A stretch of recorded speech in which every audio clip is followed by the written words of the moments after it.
Welcome to another episode of Tales from the Hangman's Record. My name is Steve Fielding. All the stories are taken from my 3-volume series of books, The Hangman's Record, covering every execution in Great Britain and Ireland between 1868 and 1964. Copies of these and many of my other titles can be obtained through my website, stevefielding.com. If you enjoy the video, can you please press like and subscribe to the channel?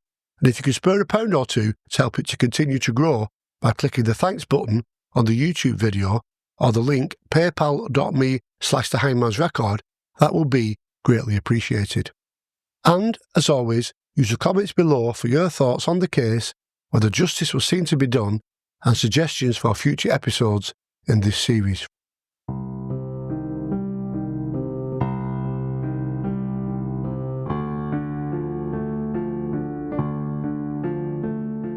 As we reach the 100th episode of Tales from the Hangman's Record, I'd like to start by thanking everyone who has supported the channel from the beginning and those that have joined us later on our journey through historical true crime and punishment.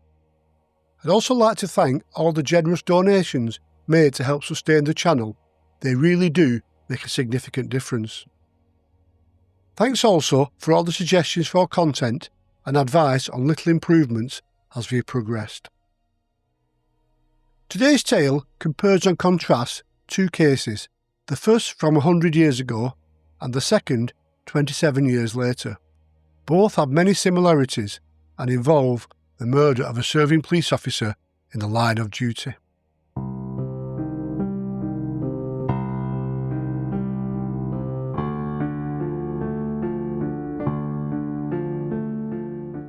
It is 1925. Stanley Baldwin has returned as Prime Minister, leading a Conservative government. Britain is still feeling the effects of the Great War. Ex-servicemen walk the streets in search of work, unemployment remains high, and many families live in poverty. In April, Chancellor Winston Churchill announces that Britain would return to the gold standard in an attempt to restore financial stability, but would instead lead to the damaging of exports and jobs and ultimately to strikes and unease in the following year. On the roads, the Austin 7 is the best-selling small affordable car, putting driving now within the reach of many motorists. In the United States, the inauguration takes place of President Calvin Coolidge, while in Italy, Mussolini's fascists are consolidating power. Across the world, conflict and flashpoint are unfolding. The Rif War in northern Morocco sees Spain and France fighting local tribes. The shooting of a soldier leads to Greek troops invading Bulgaria, needing a League of Nations intervention to force Greece to withdraw. There is also ongoing colonial unrest in India, Egypt, and elsewhere in the British Empire. In popular culture, despite prohibition, America is in the midst of the Roaring Twenties. It is the year of the Great Gatsby, the Charleston, and jazz bands, with Louis Armstrong making his first recordings. In the cinema, popular films include Charlie Chaplin's The Gold Rush and Eisenstein's Battleship Potemkin, while popular tunes of the day include Sweet Georgia Brown, Yes Sir That's My Baby, and Tea for Two. And, in the West Midlands of England, a young policeman on his morning foot patrol encounters 3 young men in a quiet street with fatal consequences.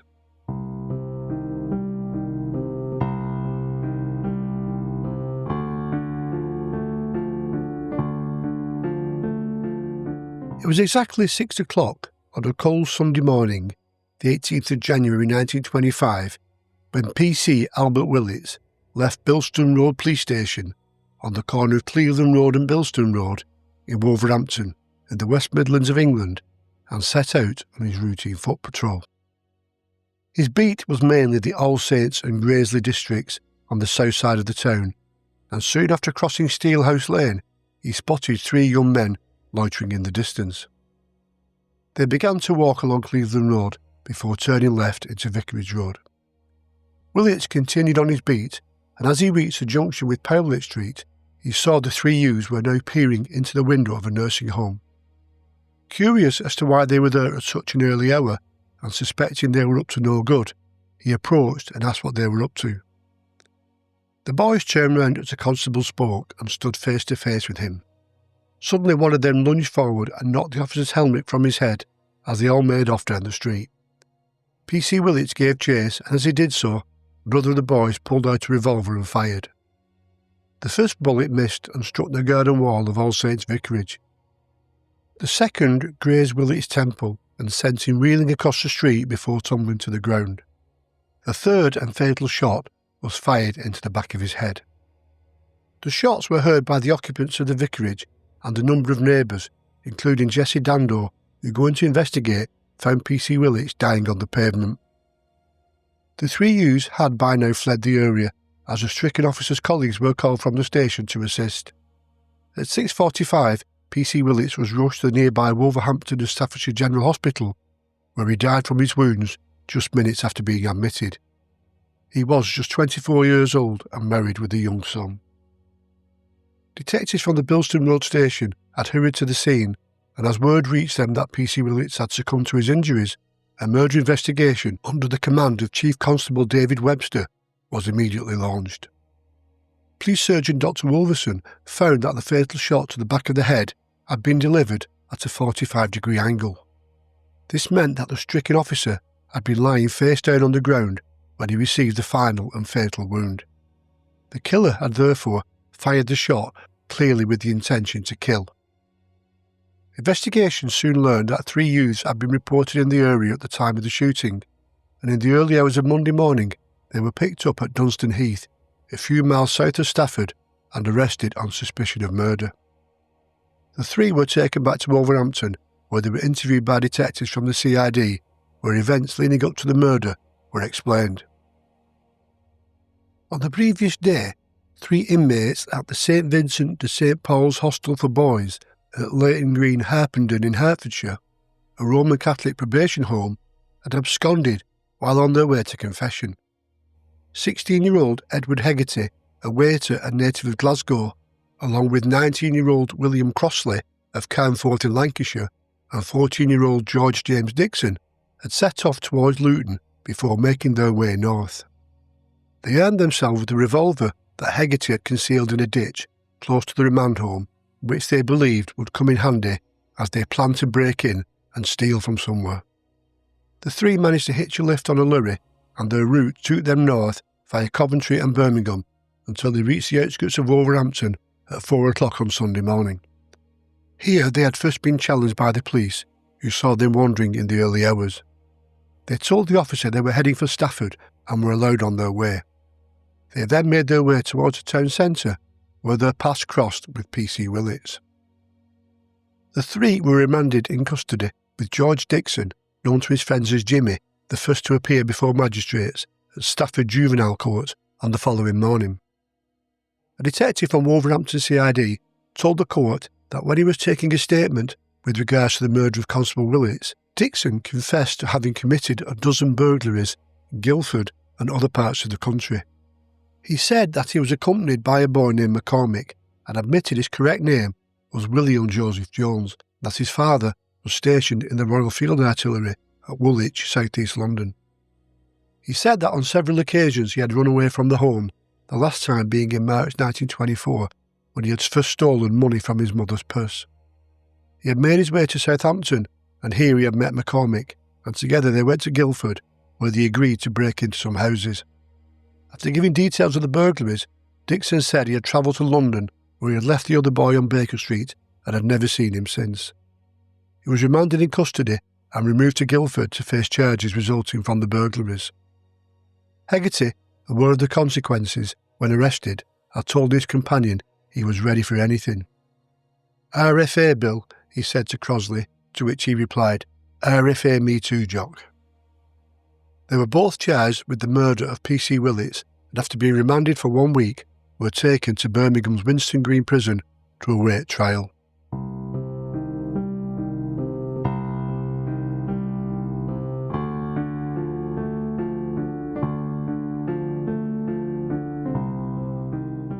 The funeral of PC Albert Willits took place on Thursday afternoon, the 22nd of January.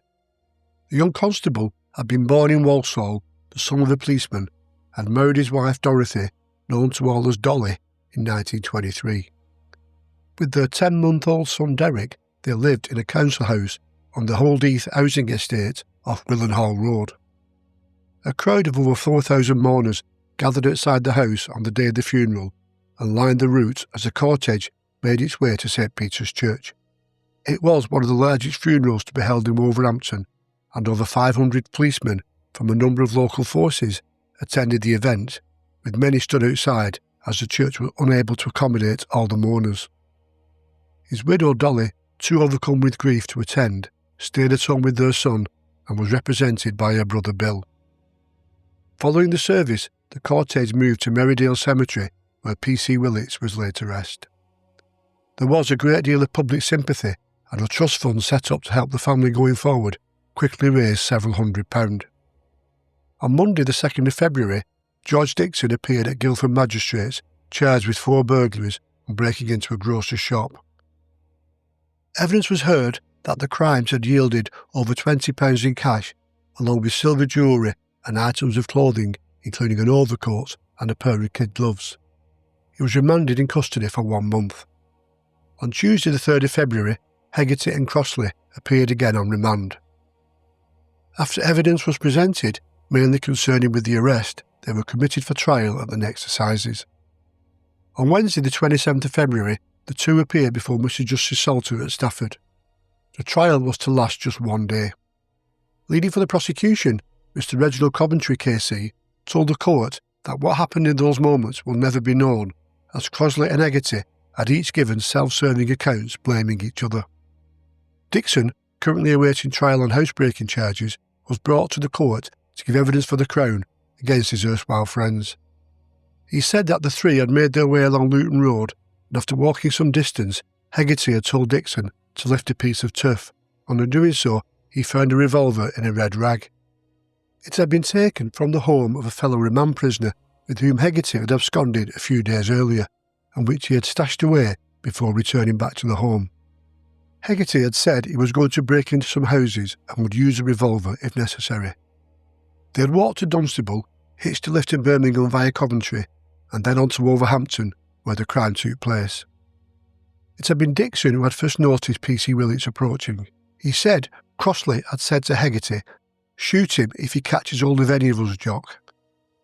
The constable approached, and as he went to grab him, Crossley knocked his helmet off. P.C. Willits then went to blow his whistle, but Dixon grabbed his wrist before Heggarty fired the revolver. Crossley claimed it was Heggarty that fired all 3 shots, and this was supported by Dixon. Heggarty admitted firing 1 shot which had missed, admitting, "I shot at the policeman but didn't mean to hit him."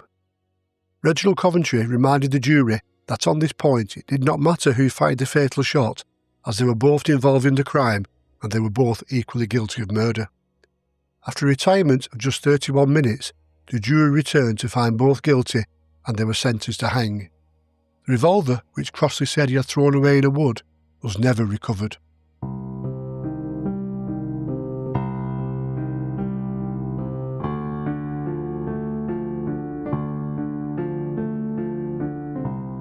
Both chose to appeal their sentence, and while this was being decided, the Wolverhampton Labour Party issued a statement protesting against the planned executions. Meanwhile, at his subsequent trial, Dixon was found guilty and sent to Liverpool Juvenile Reformatory for 5 years. On Wednesday, the 1st of April, just 6 days before the sentence was due to be carried out, Home Secretary Sir William Johnson Hicks granted a reprieve and the pair were sentenced to life imprisonment. Dolly Willits remarried in 1927 and had 2 more children, a son and a daughter, but the murder of her husband had badly affected her. She began to suffer from depression and then developed mental health problems, made worse when she learned her husband's killers had been released. This was believed to have been a contributing factor when she was found dead in a gas-filled room at her home in Walsall in February 1943. The inquest found she had taken her own life while her mind was temporarily unbalanced. She was buried beside her husband at Merrydale Cemetery. The Trust Fund allowed Derek Willits a good education at Queen Mary's Grammar School in Walsall and to later buy a house in Bloxwich. He became a sub-lieutenant in the Royal Navy and took part in the Sicily landings during World War II before later becoming a choir master and a music teacher in Tipton. William Crossley was released on the 3rd of March 1937 after serving 12 years. He relocated to Liverpool, was given a job and a new name by the Catholic Society, and disappears from our story. Edward Patrick Heggarty was also released in March 1937 and, using the surname McNamara, went on to continue with a life of crime. In 1946 he was jailed for 3 months for stealing cutlery from Lyons Corner House and 4 tablecloths from a Torquay hotel where he worked as a waiter. George Jimmy Dixon died in the Liverpool workhouse. In 1992, Princess Diana opened the newly built Wolverhampton Bilston Street Police Station, and Derek Willits was later present when a commemorative brass plaque honouring the memory of his father he never knew was unveiled.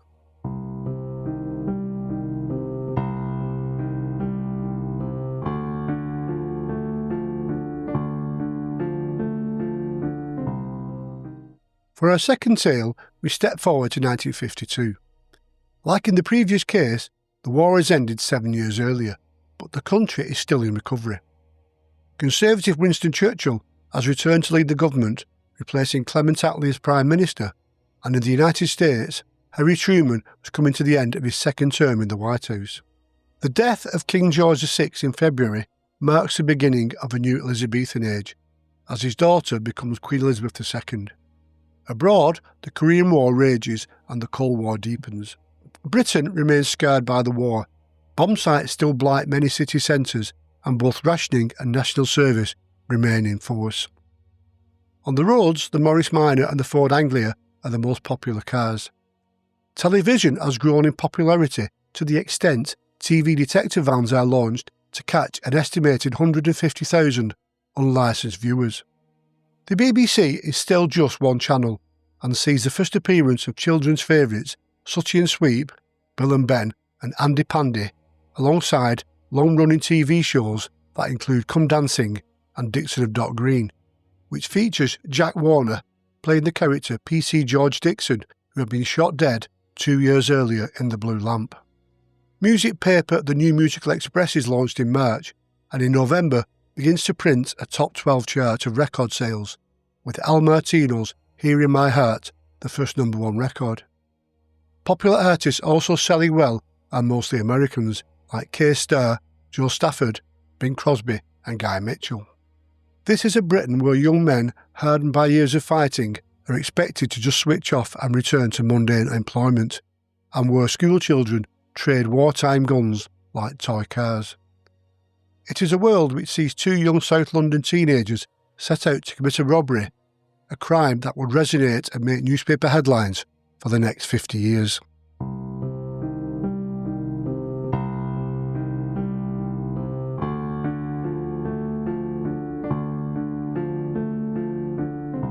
On the evening of Sunday, the 2nd of November 1952, 2 teenagers, 19-year-old Derek Bentley and 16-year-old Christopher Craig, were part of a gang of 4 that set out to commit a break-in. The original plan was to rob a local butcher shop, but was thwarted when they found the proprietor inside cleaning and preparing for the following morning. After prowling the streets for a while, the gang split and Craig and Bentley decided they would break into the warehouse of Barlow and Parker Confectionery Company on Tamworth Road, Croydon, South London. Bentley carried in his jacket pocket a small knife and a knuckle duster given to him by Craig, who had armed himself with a Colt .45 revolver, the barrel of which he had sawn down so it would fit easily into his pocket. He also carried a variety of bullets, some which he had modified by hand to fit the gun. At just after 9:15, they climbed the iron gate and scaled the drainpipe, and they were spotted by a neighbour who called 999. 10 minutes later, a police van and patrol car arrived at the scene. Detective Constable Frederick Fairfax, spotting a footprint on the windowsill, climbed the drainpipe onto the flat roof. He called out for the pair to surrender, but was met with a stream of defiance and abuse from Christopher Craig. Fairfax charged at them and grabbed hold of Derek Bentley. Bentley broke free, and seeing his friend under arrest, Craig, enraged at the recent jailing of his elder brother Niven, fired the first shot that struck Fairfax in the shoulder. Despite his wound, Fairfax grabbed Bentley again and punched him to the ground. He then stripped Bentley of his knife and knuckle duster. Armed reinforcements had by now arrived and surrounded the building. PC Sidney Miles, who had been in the first patrol car, had managed to locate the manager of the building and, having obtained the keys, entered and went up the interior staircase. He then made his way onto the roof. What happened next has been the subject of controversy ever since. Fairfax is alleged to have shouted for Craig to surrender. "Hand over the gun, lad," he called out, to which Bentley was alleged to have shouted, "Let him have it, Chris." As PC Miles stepped onto the roof, Craig fired again and the officer fell dead, shot through the left temple. Craig, who had been fined the previous year for possessing a firearm without a certificate, now taunted the police and continued to fire and scream threats until he ran out of ammunition. He then dived off the roof onto a greenhouse below, a drop of some 27 feet. The fall broke his spine, breastbone and left wrist. In the meantime, Bentley was escorted off the roof under arrest. On the following day, with Craig in a hospital bed and Bentley showing visible bruises, both were charged with the murder of PC Miles.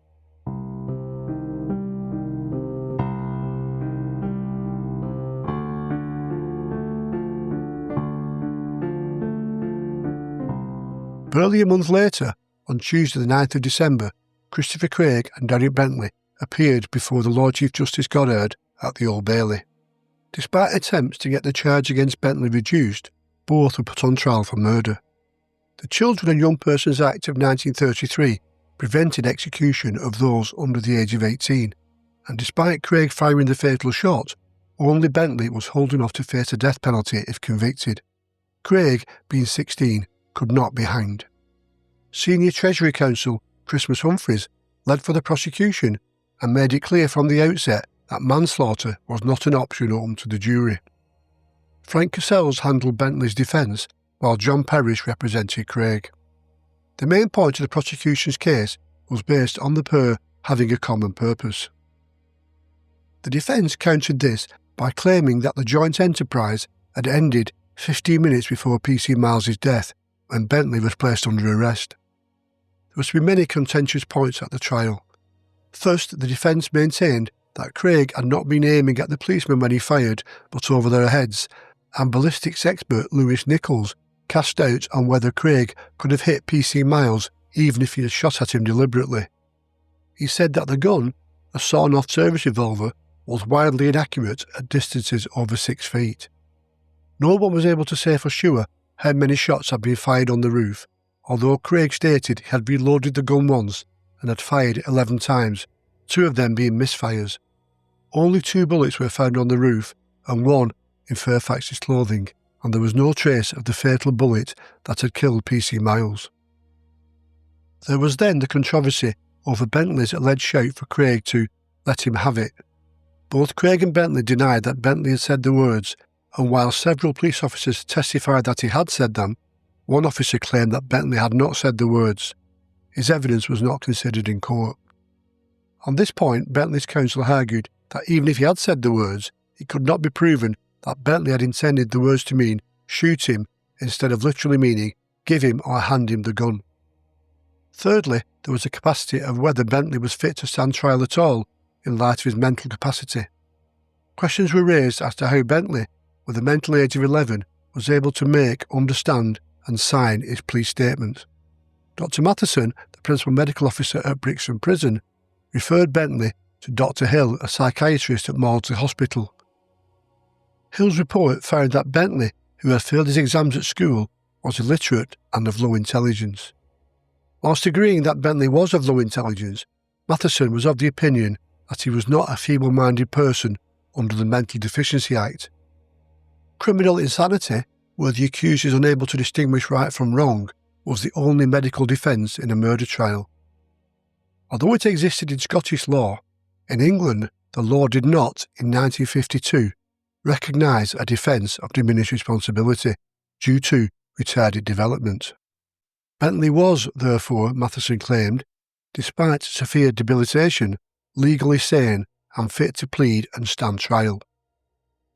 Bentley struggled in the dock and frequently contradicted himself under Humphreys' skilled questioning, and many of Lord Goddard's continual interjections during the trial damaged his defence. On the third day of the trial, the jury took just 75 minutes to decide that both Craig and Bentley were guilty of PC Miles's murder, but added a plea of mercy for Derek Bentley. Bentley was sentenced to death, while Craig was ordered to be detained at Her Majesty's pleasure. Lord Goddard forwarded the jury's recommendation of mercy, but added that he personally could find no mitigating circumstances. Derek Bentley was scheduled to be hanged on Tuesday the 30th of December 1952, and letters were sent engaging hangman Albert Pierrepoint and assistant Harry Allen. The execution was then postponed when Bentley's legal representatives filed appeals highlighting Bentley's mental age, the ambiguities of the ballistics evidence, and the fact that he did not fire the fatal shot. The appeal was heard and dismissed on Monday the 13th of January 1953. With the appeal rejected, Bentley's life now rested in the hands of Home Secretary David Maxwell Fyfe. Maxwell Fyfe had a number of factors to consider when deciding whether to recommend the Crown to exercise the royal prerogative of mercy and commute the death sentence to one of life imprisonment. Beside the evidence of the trial, there was the medical reports, police reports, family and other private circumstances, and also public opinion. There was then a great deal of political pressure to commute Bentley's sentence. A memo was signed by over 200 members of Parliament, but despite several attempts, Parliament was given no opportunity to debate the issue until after the sentence had been carried out. Pierrepoint and Allen arrived at the prison separately on the Monday afternoon. Such was the animosity against the execution, the hangman had to take a taxi inside the prison gates and was jeered by a crowd that had already gathered outside in protest. Harry Allen later noted he had contacted the Home Office on being engaged to assist, writing that he would accept the engagement, but in the circumstances hoped they would see their way to reprieving the prisoner. Observing Bentley exercise, they noted that the former bodybuilder looked strong and athletic, and there was genuine concern that the frightened youth would turn violent when the time came. At 9 o'clock on Tuesday the 28th of January 1953, Derek Bentley was hanged at Wandsworth Jail. The fears of trouble were fortunately unfounded. Bentley seemed to be in shock when the hangman entered, and rising to his feet, his arms were quickly strapped.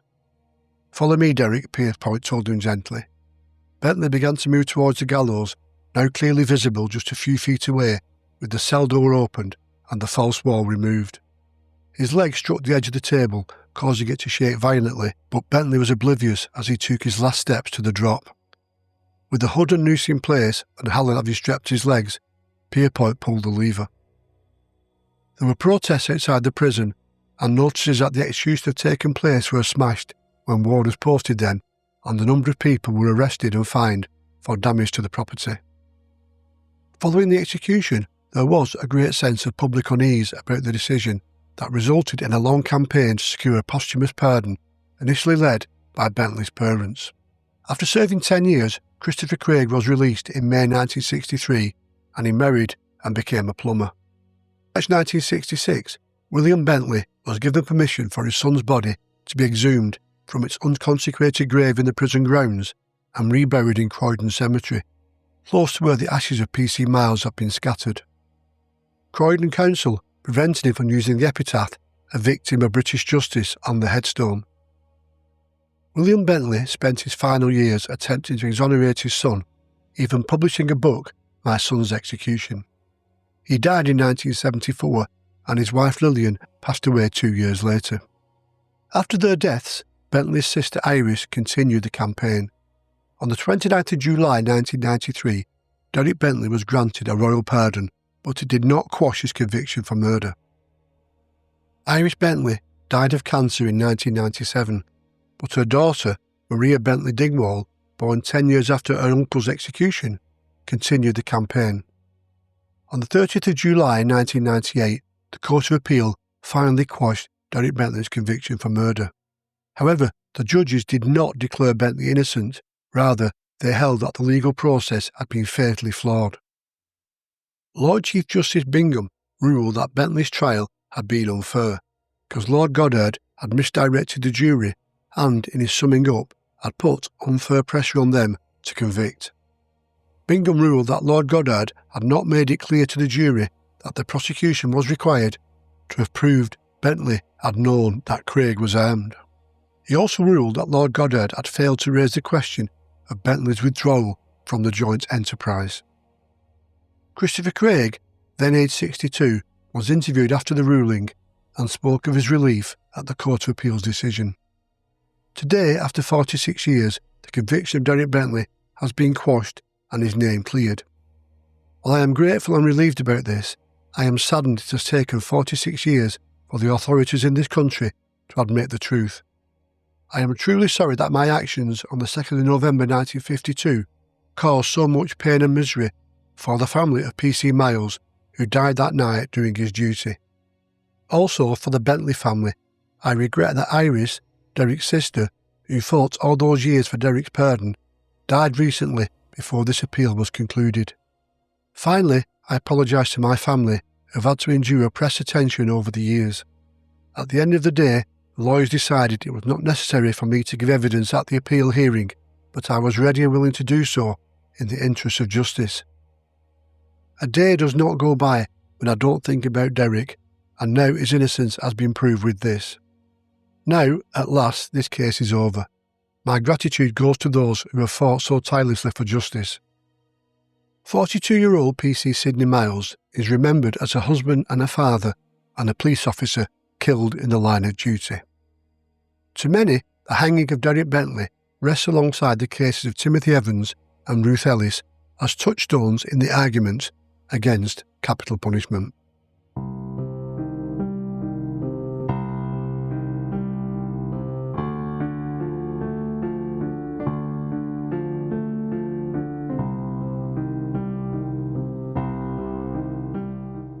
The comparison between these two crimes are many. Two sets of similar age young men carrying guns and up to no good, resorting to shoot their way out when cornered. The Unpersons Act of 1933, set up to protect juveniles from the death penalty, probably told against the unfortunate Derek Bentley. Unlike in the Wolverhampton case, when both were sentenced to death, as Craig was too young to hang, both he and his accomplice received different sentences. When, in the first case, it was decided, as he was not yet 17, Heggarty, despite being the one who fired the shots, should be reprieved on account of his youth, the appeal court and trial judge felt it was only right that Crossley, who had not fired the shots, should also be reprieved. This scenario wasn't repeated in the Bentley case. Christopher Craig was sentenced to be detained to Her Majesty's pleasure, and with the fearsome Lord Goddard determined to set an example following a wave of similar crimes, and with the Home Secretary promising the officer's widow that justice would be seen to be done, Derek Bentley alone was left to face the full rigour of the law. Two brutal crimes of serving police officers shot down in the line of duty, but with two very different outcomes. You'll be watching another episode of Tales from the Hangman's Record. If you have enjoyed the presentation, please press like and subscribe to the channel if you don't already. And, as always, until the next time, thank you and goodbye.